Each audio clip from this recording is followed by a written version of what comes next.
Kembali kita melanjutkan pembahasan yang sempat tertunda beberapa saat mengenai prinsip-prinsip akidah Ahlussunnah wal Jamaah dan masih berbicara tentang salah satu rukun iman yang terpenting, yakni al-imanu bil qadar khairihi wa syarrihi. Iman kepada takdir, baik itu takdir yang dirasakan baik oleh seorang hamba Allah Subhanahu wa taala, wa syarrihi ataupun yang dirasakan buruk oleh seorang hamba Allah Subhanahu wa taala.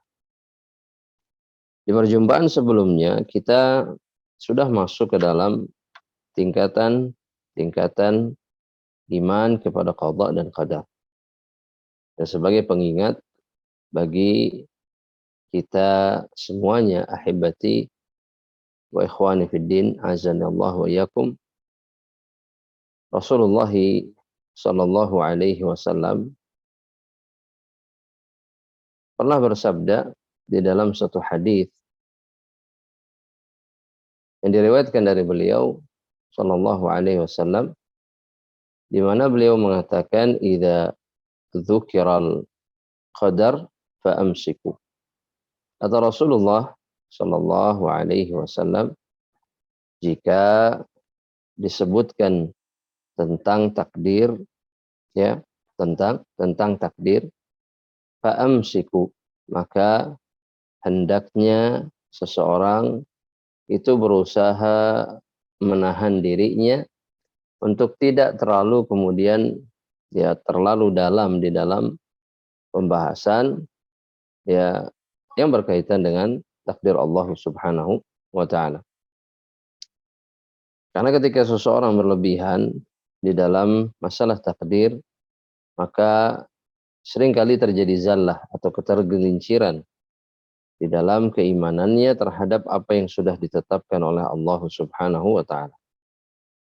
Mungkin bagi sebagian dari kita membahas takdir itu adalah perkara yang bisa jadi sebagaimana yang dirasakan oleh sebagian orang itu terasa membingungkan. Dan alasan kenapa terasa membingungkan karena kita tidak taslim kepada Allah Subhanahu wa taala. Alasan pertama adalah karena kita tidak taslim. Kita tidak pasrah dan menyerahkan segala urusan dan ketetapan itu hanya kepada Allah Subhanahu wa taala.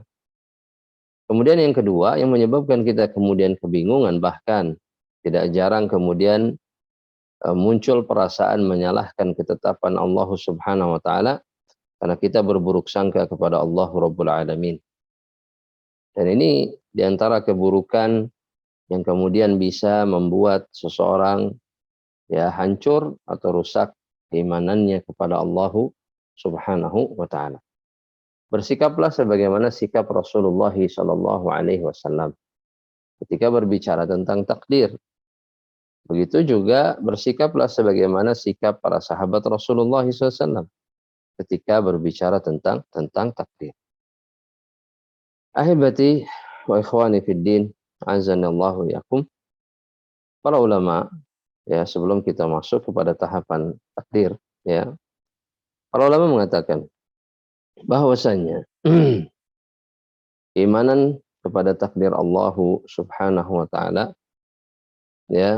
itu merupakan salah satu rukun terpenting yang menyempurnakan keimanan. Sehingga seseorang harus betul-betul menjaga rukun iman yang satu ini.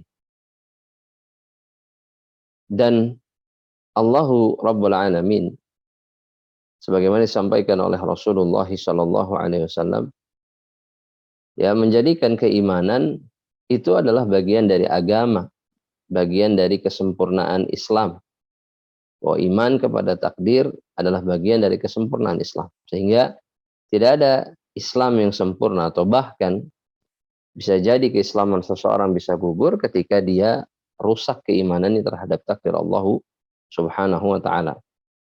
Dalam hadis Bukhari Muslim, hadis yang sering dikenal dengan hadis Jibril dari sahabat Umar bin Khattab radhiyallahu taala anhu, Abu Hafs, Rasulullah SAW selesai menjawab pertanyaan-pertanyaan Jibril yang diantaranya jawaban Rasulullah SAW ketika Jibril bertanya, akhbirni anil iman, maka yang dimaksud dengan iman di dalam agama kita ini salah satunya, salah satu poin terpenting atau rukunnya adalah al-imanu bil qadari khairihi wa syarrihi. Maka di akhir hadis Rasulullah SAW mengatakan fa innahu, ketika mengatakan kepada Umar ya, bertanya, tahukah engkau siapa yang datang? Bertanya tadi, maka kata Umar, Allah wa rasuluhu a'lam. Maka kata Rasulullah SAW, fa innahu Jibril ya yu'allimukum dinakum. Ya, bahwa iman kepada takdir adalah bagian dari din, bahkan dia adalah bagian yang terpenting di antara bagian yang terpenting. Dan Al-Qur'an Al-Karim, ya Allah Subhanahu wa taala dalam Al-Qur'an Al-Karim itu sudah menjelaskan dan menyebutkan perkara takdir. Bahkan Allah Subhanahu wa taala memisahkan ya poin yang satu ini dari poin-poin lainnya dari rukun iman di dalam surat Al-Baqarah ketika Allah Subhanahu wa taala menjelaskan apa yang dimaksud dengan albir ataupun yang dimaksud dengan keimanan. Maka Allah Subhanahu wa taala pisahkan keimanan kepada takdir dalam ayat yang lain. Ya, inna kulla syai'in khalaqnahu biqadar. Kata Allah Subhanahu wa taala. Kemudian Rasulullah SAW kata para ulama itu menjelaskan dengan sebaik-baiknya penjelasan kepada para sahabatnya agar atau sampai mereka faham. Mereka mengimani atau beriman seperti atau sebagaimana Rasulullah Shallallahu Alaihi Wasallam beriman. Ya, maka dalam satu hadis yang diriwayatkan oleh Al-Imam Muslim dari sahabat Suraqah Ibnu Malik Ibnu Ju'sham, ya, Rasulullah SAW atau beliau berkata, qal ya Rasulullah bayyin lana dinana ka'anna khuliqna al-an. Ya Rasulullah, jelaskan kepada kami agama kami seakan-akan kami baru diciptakan sekarang. Artinya jelaskan apa yang menjadi hakikat ya agama kami ini atau perkara yang sangat penting di dalam perkara agama kami. Dia kemudian bertanya, yakni sahabat mulia ini bertanya, fimal amalil yaum. Ya, amal yang kita kerjakan sekarang ini ya karena apa? Kata Suraqah, afima jaffatis suhuf au jaffat bihil aqlam wa jarat bihil maqadir amma fima nastaqbil. Apakah karena sudah ditetapkan oleh Allah Subhanahu wa taala dan takdir Allah berjalan sebagaimana yang sudah ditetapkan, amma fima nastaqbil, atau ya kehidupan kita ini, amal kita ini adalah ya amal yang memang terjadi ketika kita melakukannya. Maksudnya kitalah yang menentukan amalan kita. Kata Rasulullah SAW, qala la. Kata Rasulullah SAW, tidak. Bal fima jaffat bihil aqlam wa jarat bihil maqadir. Ya, apa yang dilakukan itu sesuai dengan apa yang sudah ditetapkan oleh Allah Subhanahu wa taala, wa jarat bihil maqadir. Maka jawaban Rasulullah sallallahu alaihi wasallam ini yang merupakan wujud keimanan yang terbaik, keyakinan yang paling sempurna yang dimiliki oleh seorang anak Adam, seorang manusia sallallahu alaihi wasallam.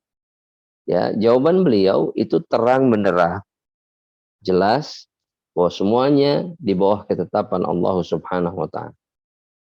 Maka kata Rasulullah, kata Suraqah, qala fa fimal amal. Kalau begitu untuk apa beramal ya Rasulullah? Maka pertanyaan ini juga sering kali menjadi pertanyaan sebagian dari kita.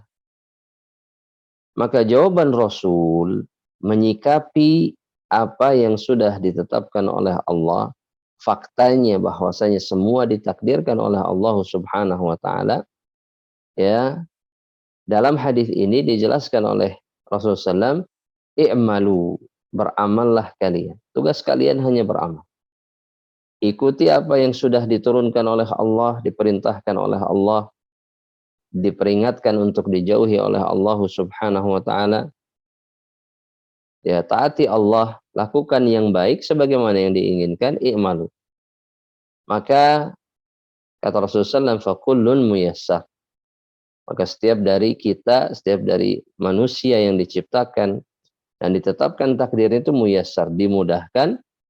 Maksud Rasul dalam riwayat yang lain, yakni riwayat Imam Muslim yang lainnya, kullun amilun muyassarun, kullu amilin muyassarun li'amalihi. Setiap orang yang beramal dimudahkan sesuai dengan ketetapan Allah Subhanahu wa taala dalam amal.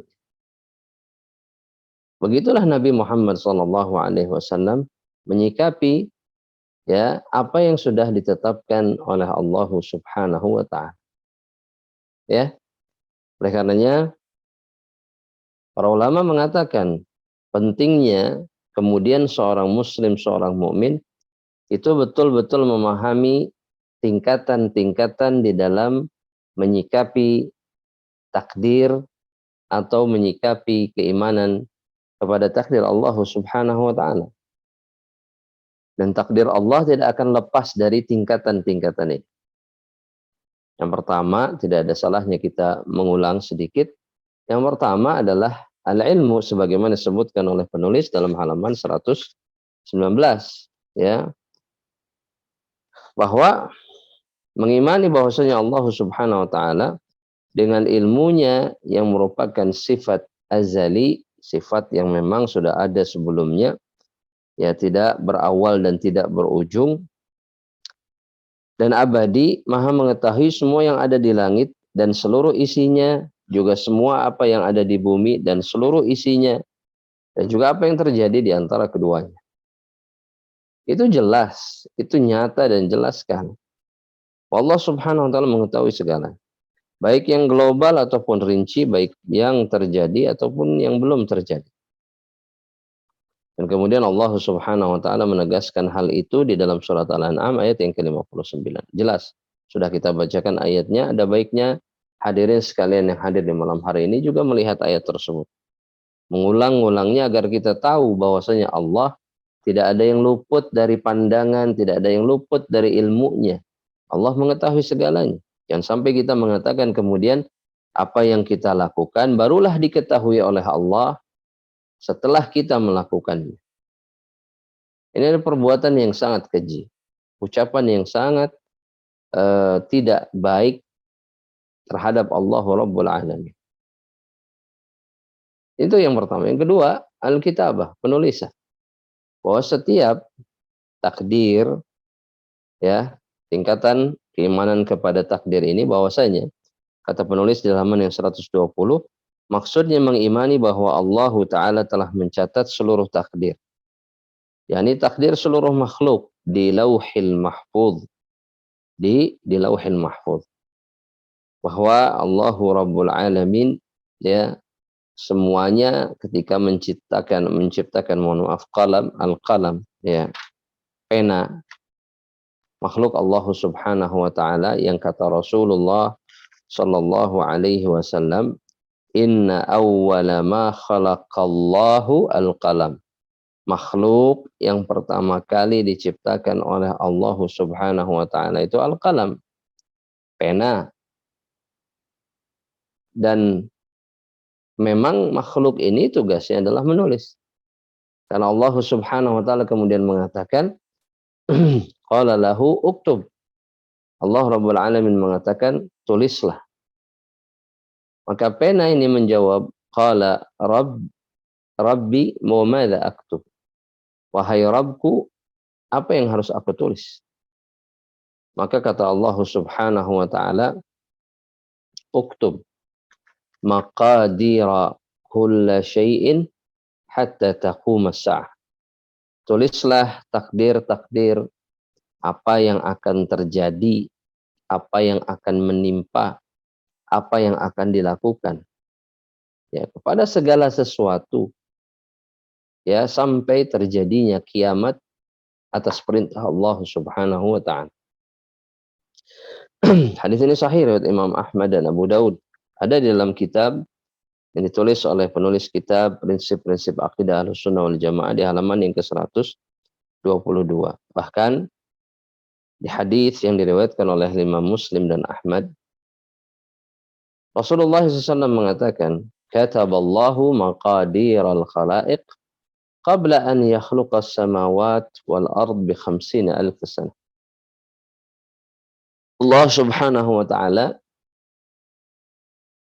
itu menetapkan takdir-takdir seluruh makhluk itu 50.000 tahun sebelum Allah menciptakan langit dan bumi. Jadi jangka waktu yang sangat lama. Jangka waktu yang tidak sebentar. Ya, betul, bukan waktu yang sebentar. Bukan perkara yang sejenak. 50.000 tahun. Masa yang sangat lama. Dan semua apa yang akan terjadi itu sudah diketahui oleh Allah. Dan kemudian Allah Rabbul Alamin lah yang menetapkan segala sesuatu. Ahibati wa ikhwani fid din, azani Allah wa yakum. Kemudian Allah Subhanahu wa taala juga menegaskan dalam dua ayat ya di dalam firman-Nya dalam Al-Qur'an Al-Karim. Dalam surat Al-Hajj ayat yang ke-70 Allah Subhanahu wa taala mengatakan, "Alam ta'lam anna Allah ya'lamu ma fis sama'i wal ardi inna dzalika fi kitab." Kata Allah Rabbul Alamin, apakah kamu tidak mengetahui bahwa sesungguhnya Allah mengetahui apa saja yang ada di langit dan bumi, bahwa segala sesuatunya itu sudah tercatat, termaktub, terdapat di dalam sebuah kitab, yakni di Lauhil Mahfuz. Dan itu adalah perkara yang sangat mudah bagi Allah Subhanahu wa taala. Jadi Allah mengatur segala sesuatu. Sebagaimana yang sering dijadikan hujjah oleh para ulama bagi mereka-mereka yang berat menerima ketetapan takdir Allah Subhanahu wa taala. Bahwa keimanan kepada takdir itu seperti ini, ya. Maka para ulama mengatakan bahwasanya apapun yang dicatat oleh Allah, apapun yang ditetapkan oleh Allah Rabbul Alamin kepada setiap makhluknya adalah perkara yang membuat Allah Subhanahu wa taala bukanlah perkara yang membuat kita berhak kemudian bertanya kepada Allah, kenapa Allah menetapkan hal yang seperti itu? Ya, jadi kita tidak punya hak sama sekali untuk kemudian tidak menerima apa yang ditetapkan oleh Allah. Karena Allah Rabbul Alamin di dalam Al-Quran, di dalam surat Al-Anbiya, ayat yang ke-23, Allah Subhanahu wa taala mengatakan, "La yus'alu amma yaf'alu wa hum yus'alun." Allah Subhanahu wa taala itu tidak ditanya tentang apa yang dikerjakannya. Allah tidak ditanya dan kita tidak punya hak untuk bertanya kepada Allah. Salah satu alasannya adalah karena sempurnaan adalah milik Allah Subhanahu wa taala. Allah yang maha sempurna. Allah Subhanahu wa taala yang maha adil dan tidak pernah zalim. Allah Subhanahu wa taala yang tidak memiliki kekurangan. Allah Rabbul Alamin yang menguasai segala sesuatu dan maha berkehendak. Baik, ahibati wa ikhwani fiddin. Bahwa semuanya sudah dicatat oleh Allah, itulah faktanya. Bahwa apa yang akan terjadi dan kemudian segala sesuatu yang terjadi di bawah ketetapan Allah, itulah faktanya. Dan ini poin yang sangat penting. Inilah yang dipertahankan oleh Rasulullah SAW dan juga para sahabat. Ya, bahkan dalam surat Al-Hadid, Allah Subhanahu wa taala mengatakan dalam ayat yang ke-22, Allah Rabbul Alamin mengatakan, "Wa ma asaba min musibatin fil ardi wala fi anfusikum illa fi kitab." Apapun bencana yang menimpa di bumi dan juga yang menimpa dirimu sendiri, kata Allah Subhanahu wa taala, semuanya sudah tertulis, termaktub di dalam kitab di Lauhil Mahfuz. Yang disebut dengan Lauhil Mahfuz. Min qabli an nabra'aha, sebelum kami mewujudkannya. Jadi Allah sudah menetapkan sebelum kemudian Allah Subhanahu wa taala mewujudkannya. Sama seperti apa yang kita alami selama hampir 2 tahun ini juga sama di bawah ketetapan Allah Subhanahu wa taala. Maka Allah kemudian mengatakan inna dzalika 'ala Allahi yasir. Sungguh perkara yang seperti itu kembali Allah menggunakan akhir yang sama dalam ayat ini seperti dalam ayat di surat Al-Hajj ayat yang ke-70 tadi. Bahwa semua itu, sesungguhnya semua perkara itu mudah bagi Allah. Tidak ada yang sulit. Ya. Dan tidak ada kekurangan di dalam perbuatan Allah Subhanahu wa taala menetapkan segala sesuatu. Oleh karenanya penulis di dalam halaman yang ke-122 beliau mengatakan oleh karena itu apa yang telah ditakdirkan menimpa manusia tidak akan meleset darinya. Dan apa yang ditakdirkan tidak menimpa manusia maka tidak akan menimpanya. Sudah kering tinta pena, yakni pena yang diperintahkan untuk mencatat seluruh takdir, ya, dan sudah ditutup catatan bahwa sudah selesai, tidak ada tambahan catatan dan pengurangan. Takdir ini mengikuti ilmu Allah, kata penulis, baik secara global ataupun rinci. Pertama, bahwa Allah telah mencatat dalam Lauhil Mahfuz segala sesuatu yang Dia kehendaki. Begitu pula tentang penciptaan janin. Allah menciptakan janin ketika sampai usia 4 bulan, maka Allah mengutus kepadanya satu malaikat yang diperintahkan untuk mencatat 4 hal, yaitu rezekinya, ajalnya, amalnya, serta celaka atau bahagia. Yani malaikat ini menunaikan apa yang sudah ditetapkan oleh Allah Subhanahu wa taala 50.000 tahun sebelum Allah Rabbul Alamin itu menciptakan ya langit dan bumi.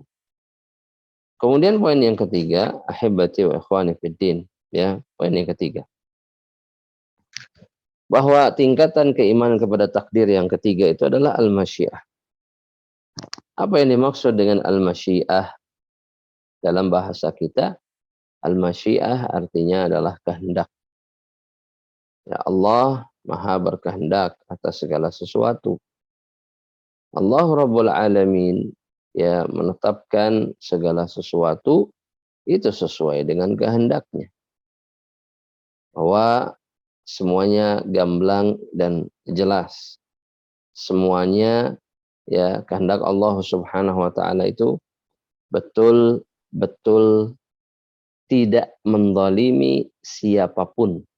Sekali lagi, kehendak Allah Subhanahu wa taala itu tidak pernah menzalimi siapapun. Ya, bahwa apa yang ditetapkan sesuai dengan kehendak Allah Subhanahu wa taala maka itu yang terbaik bagi seseorang atau bagi hambanya. Ini satu hal yang wajib kita sadari betul-betul. Allah Subhanahu wa taala itu betul-betul maha sempurna, maha adil, ya, maha kuasa, ya, dan maha berkehendak. Allah maha berkehendak. Oleh karenanya tidak ada hak bagi salah seorang dari kita, satu pun dari kita untuk menentang kehendak Allah Subhanahu wa taala dan tidak bisa mengubah kehendak Allah. Ya. Kata penulis maksudnya bahwa apa yakni yang dimaksud dengan masyiah, ya, bahwa apa yang terjadi atau apa yang Allah Subhanahu wa taala kehendaki itu pasti terjadi, dan apa yang tidak dikehendaki oleh Allah ya tidak akan terjadi. Semua gerak-gerik yang terjadi di langit ataupun yang terjadi di bumi hanyalah dengan kehendak Allah Rabbul Alamin.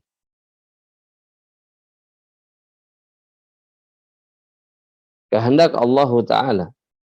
Tidak ada sesuatu yang terjadi di kerajaannya dalam ranah atau ya dalam ranah kekuasaannya, makhluk-makhluknya. Itu tidak ada yang terjadi di dalam kerajaannya tersebut apa yang tidak diinginkan oleh Allah Subhanahu wa taala. Mengimani masyiah Allah yang pasti terlaksana, dan kudrah Allah yang meliputi segala sesuatu. Karena masyiah ini tidak akan lepas dari perkara yang disebut dengan kudrah. Ya, tidak akan lepas dari perkara yang disebut dengan kudrah. Masyiah itu tidak akan lepas dari perkara yang disebut dengan kudrah. Artinya Allah berkehendak menghendaki sesuatu, itu tentunya diikuti disertai dengan al-qudrah. Ya, Allah Subhanahu wa taala mampu melakukan apapun. Manusia mempunyai kekuasaan atas perbuatan mereka, dan juga mereka mempunyai kehendak dan keinginan. Tapi Allah yang menciptakan mereka serta menciptakan kekuasaan dan keinginan mereka itu. Ini kalimat yang sangat penting. Allah menciptakan mereka serta menciptakan kekuasaan atau kudrah, kemampuan, dan juga masyiah, ya, hamba-hambanya. Sebagaimana yang Allah Subhanahu wa taala tegaskan di dalam surat At-Takwir ayat yang ke-28, begitu juga ayat yang ke-29. Allah Subhanahu wa taala mengatakan, "Liman syaa'a minkum ay yastaqim wa ma tasyauna illa an yasha Allahu rabbul alamin." Ya, Allah Subhanahu wa taala mengatakan, yaitu bagi siapa di antara kamu yang menghendaki menempuh jalan yang lurus dan kamu tidak mampu untuk berkehendak menempuh jalan itu kecuali apabila dikehendaki oleh Allah Subhanahu wa taala, Rabb semesta alam. Ini ketetapan Allah Subhanahu wa taala. Sehingga kita tidak perlu sibuk kemudian memikirkan. Seperti apa yang sering dipikirkan oleh sebagian dari kita, bahwasanya kalau begitu, ataupun juga yang diungkapkan oleh para sahabat Rasulullah SAW, untuk apa kita beramal? Maka pegang teguh apa yang dikatakan oleh Rasulullah SAW, i'malu, beramallah, fokus untuk berusaha menjadi manusia yang melakukan ketaatan kepada Allah Rabbul Alamin. Ya, kita tidak perlu sibuk dengan apa, ya, kemungkinan-kemungkinan yang kita tidak tahu. Kemungkinan-kemungkinan yang hanya Allah Subhanahu wa taala yang tahu. Tidak perlu sibuk dengan itu. Cukup kita mengamalkan, tuh, berusaha tunduk patuh taat kepada Allah Subhanahu wa taala dan juga Rasulullah sallallahu alaihi wasallam. Itu di dalam perbuatan. Kata penulis kemudian, ya, atau sebelum kita beralih kepada apa yang dikatakan oleh menulis dalam kitabnya, yaitu tingkatan yang terakhir, yang keempat, di halaman ke-124, ya, ahibati wa ikhwani fiddin, Allah, ya, Subhanahu wa taala di dalam apa namanya, Al-Qur'an Al-Karim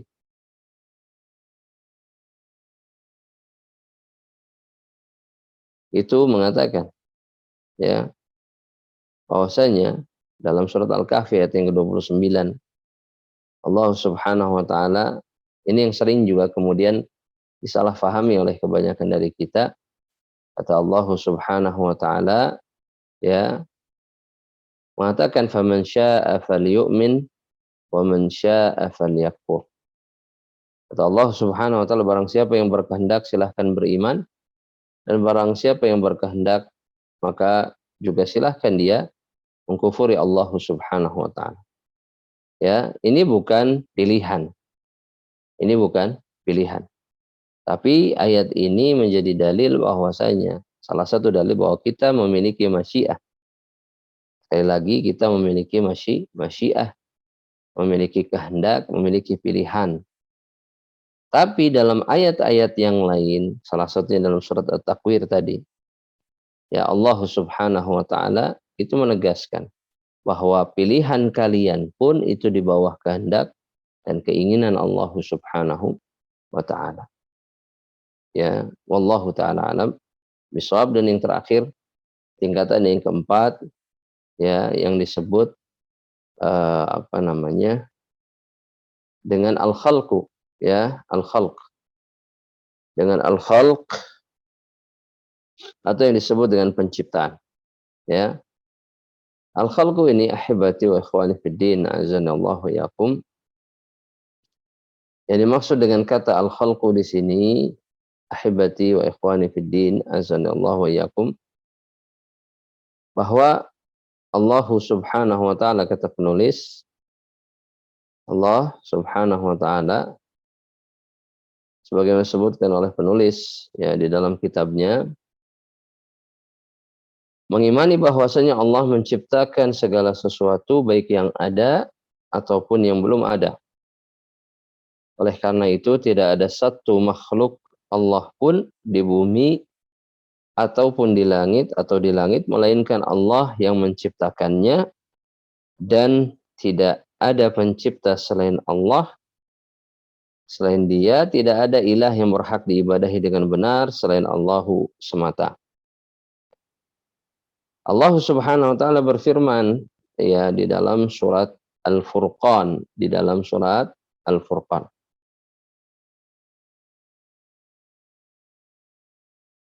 Di dalam surat Al-Furqan, ahibati wa ikhwani fid din, Allah taala mengatakan, wa khalaqa kulla syai'in faqaddarahu taqdira. Allah menciptakan segala sesuatu dan kemudian Allah menetapkan ketetapan untuk segala sesuatu itu dengan ukuran-ukuran yang tetap, ya.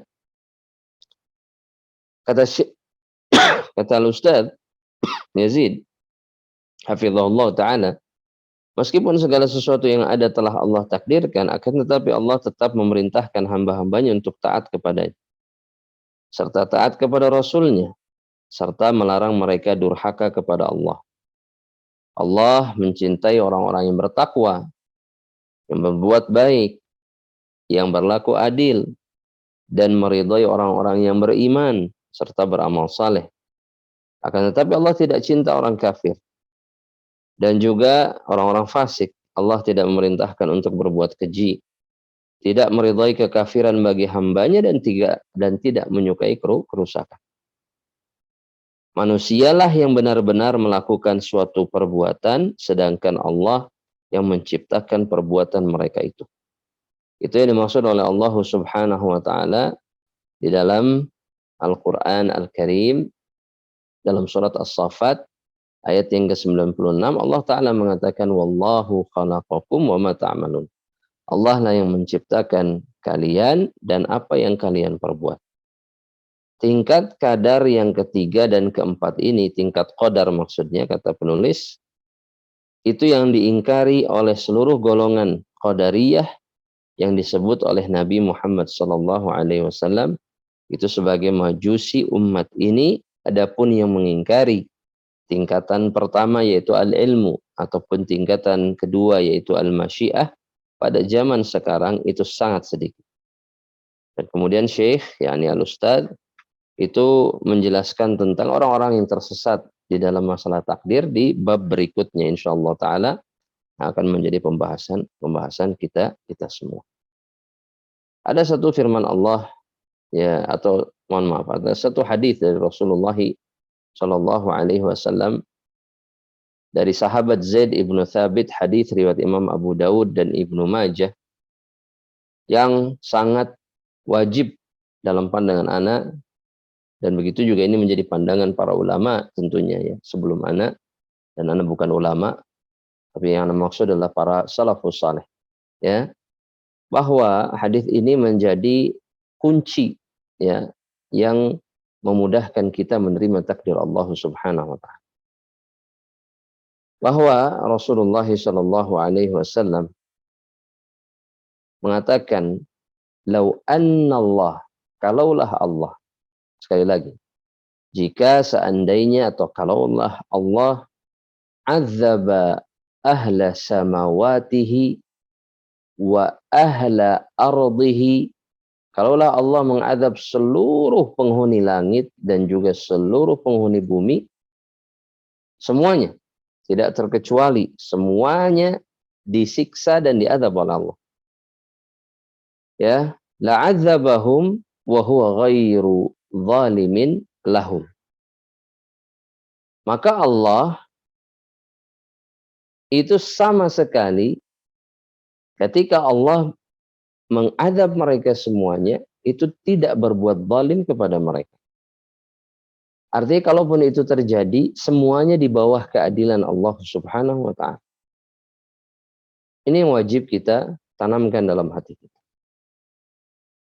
Ya, jangan sampai kemudian kita menghukumi Allah sebagai zalim, sebagai zat yang kemudian menzalimi makhluknya. Allah menafikan itu dari dirinya. Ya, ini yang harus kita pahami.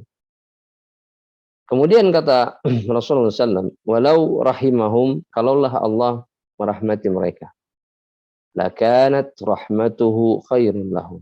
Khairan lahum. Maka rahmat Allah, dan kalau Allah merahmati mereka, menyayangi mereka, maka rahmat mereka itu, mohon maaf, maka rahmat Allah itu benar-benar lebih baik bagi mereka min a'malihim, dari apa yang mereka perbuat. Ya, rahmat Allah, jika Allah merahmati hamba-hambanya, seluruh hamba-hambanya bahkan, itu betul-betul di atas seluruh amalan baik yang dikerjakan oleh seorang hamba Allah Subhanahu wa ta'ala. Wallahu ta'ala a'lam. Ya, ahibatu ikhwani fiddin. Sekali lagi, ini poin yang penting di dalam keimanan kepada takdir Allah. 4 tingkatan ini, 4 tingkatan yang wajib dimiliki oleh seseorang di dalam mengimani takdir Allah Subhanahu wa ta'ala. Dan semoga Allah Subhanahu wa ta'ala menetapkan kita di antara manusia-manusia yang berhak mendapatkan rahmat dan juga masuk ke dalam surganya, bukan mereka yang berhak mendapatkan laknat ataupun diazab oleh Allah Subhanahu wa ta'ala di dalam neraka jahannam.